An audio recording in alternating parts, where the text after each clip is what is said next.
Ол секіріп шықты. Бетіне қақпақ жасау керек еді. Солай емес пе? Мүмкін. Жүре ғой. Саған жануарларды көрсетем.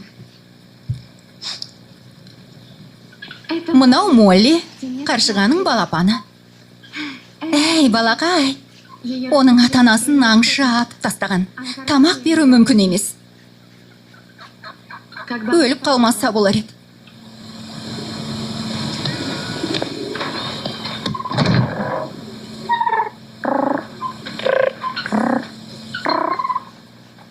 Ол анасын сағынып жүр.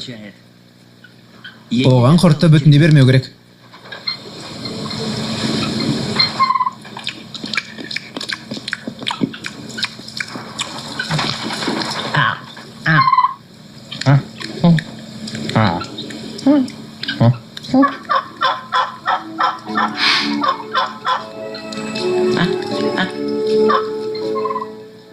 Таңғаларлық.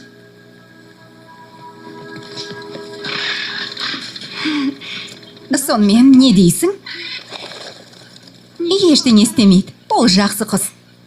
Жануарлар өте көп екен. Иә, дәл айттың. Мына жер тарлық ұлыда. Қабылдамауға дәтім шыдамайды, ештеңе етпес. Үлкен тату отбасы сияқтымыз.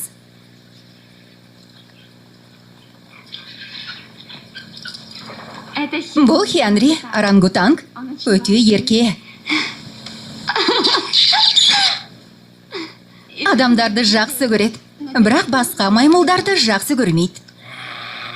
Бізде экзотикалық құстар көп. Макао. Менің досым Космо.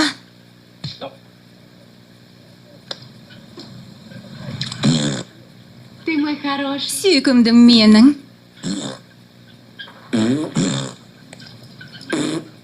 Білесің бе, тоты құстар жануарлар әлемдегі ең ақылды тіршілік иелері. Шынымен бе? Иә, ғылыми түрде дәлелденген. Оның ой өрісі 5 жасар баланыкымен бірдей. 5 жасарлық те? Адамдар тот құсқа сөз қайталаушы ретінде қарайды, ал олар ойлай алады. Кейбір түрлерінің сөзі қорында 200 жуық сөз бар. Космос оның 150-ге жуығын білет. Керемет екен. Оны білмеппін. Сәлем. Кейде адамдарға қарағанда жануарлармен сөйлескен әлде қайда жеңіл көрінеді. Жануарлар шынайы әрі адал.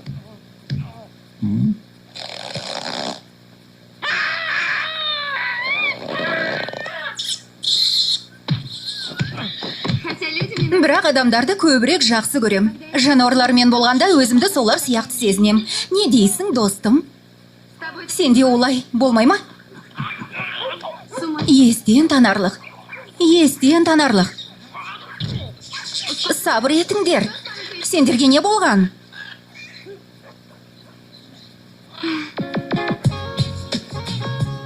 Жігіттер, сендерге қояр сұрағым бар.